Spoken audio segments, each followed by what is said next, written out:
Good morning, જય શ્રી કૃષ્ણ. હું છું બીએમ રૂજાસરા અને સૌથી પહેલાં તો તમારું બધાનું સ્વાગત છે આપણા એક નવા વિડીયોમાં. થોડા દિવસ પહેલાં એટલે કે 3 થી 4 દિવસ પહેલાં મિત્રો આપણે એક અંજીરનું ડાળું લાવ્યા હતા, જેના ડાળાના કટકા કરી અને આપણે અલગ અલગ 3 છોડ વાવ્યા હતા ગ્રો બેગમાં. તો આજનો આ વિડીયો રહેશે કે આપણે વાવેલા ડાળી અંજીરની તે અત્યારે નવી ફૂટી છે કે પછી સુકાઈ ગઈ છે તેના વિશેનો વિડીયો રહેશે.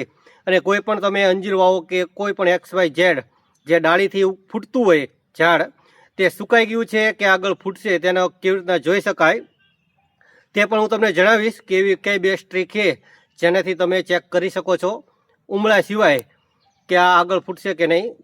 તો આજનો આ વિડીયો રહેશે. વિડીયો તમને પસંદ આવે તો વિડીયોને લાઇક કરજો, શેર કરજો અને આપણી ચેનલ ઉપર નવા હોય તો આપણે આ ચેનલને સબસ્ક્રાઈબ પણ જરૂર કરી દીજો. સૌથી પહેલાં તો તમે જે આપણે વિડીયો બનાવ્યો હતો કે કેવી રીતના એક ડાળીમાંથી અંજીર ઉગાડી શકાય તે વિડીયો ખૂબ જ ચાલ્યો છે, એટલે તમે બધા લોકોએ ખૂબ સપોર્ટ કર્યો, એટલે તમારો ખૂબ ખૂબ આભાર.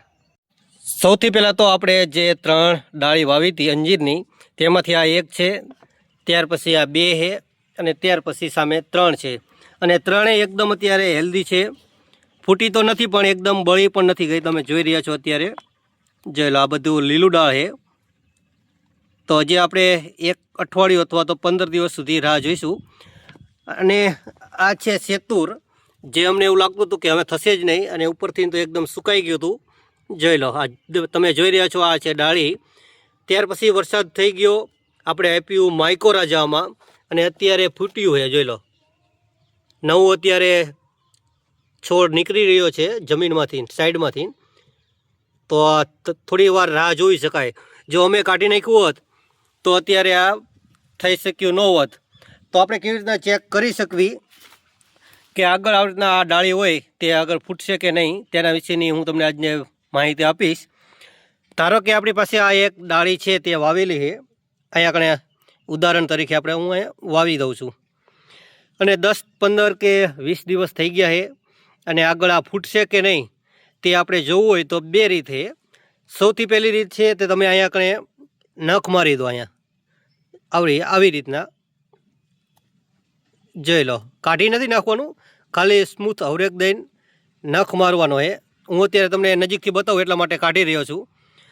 જોઈ લો, આવી રીતના તમે નખ મારો,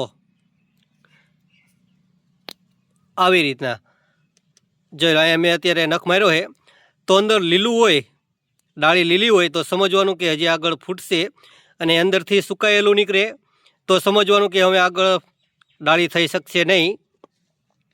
તો આ હતી એક રીત.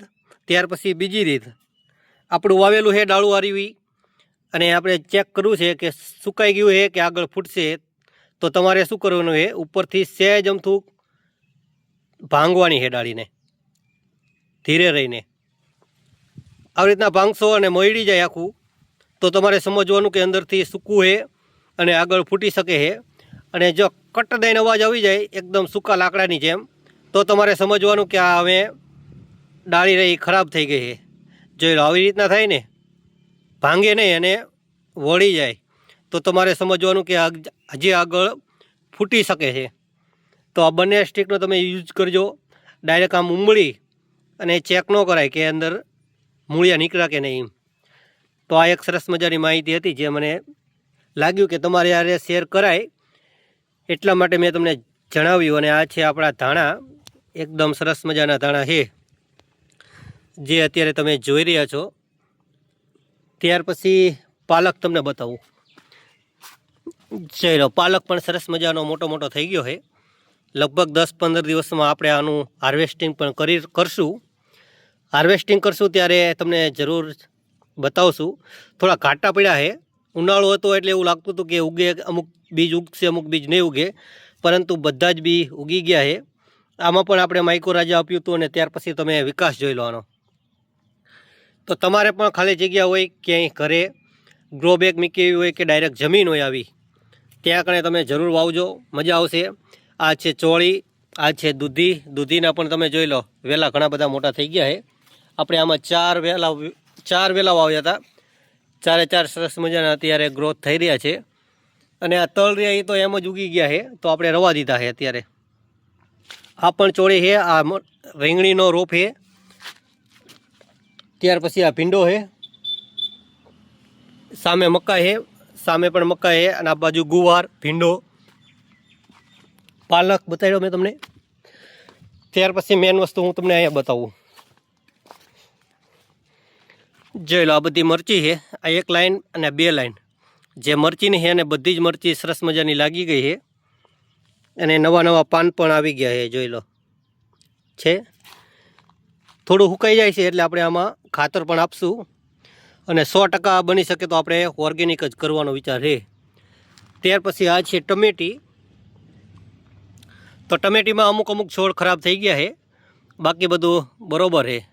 અને સામે છે રીંગણી, આ 2 લાઈન તે પણ સરસ મજાની થઈ ગઈ છે. અને આપણે બતાવું તમને અહીંયા. અને આ બધી આપણે મકાઈ વાવી છે જે અત્યારે ઉગી ગઈ છે. અને એક મકાઈ આપણે અહીંયા પણ વાવી હતી. જોઈ લો, આ પણ સરસ મજાની થઈ ગઈ છે. અને મિત્રો આપણે અહીંયા કણે ઢગલા ઉપર પણ વાવી હતી મકાઈ. તો કેટલી સરસ મજાની મકાઈ બધી ઉગી ગઈ છે તે તમે મને કોમેન્ટ કરી અને જરૂર જણાવજો. હજી આની ઉપર 1 વર્ષ થઈ જશે અને થોડુંક મોટું થશે, આ બધા છોડવા મોટા થઈ જશે, ત્યાર પછી કેટલું સરસ લાગશે. જોઈ લો, આ બધું નિંદામણ આપણે હટાવી દેવી અહીંયા.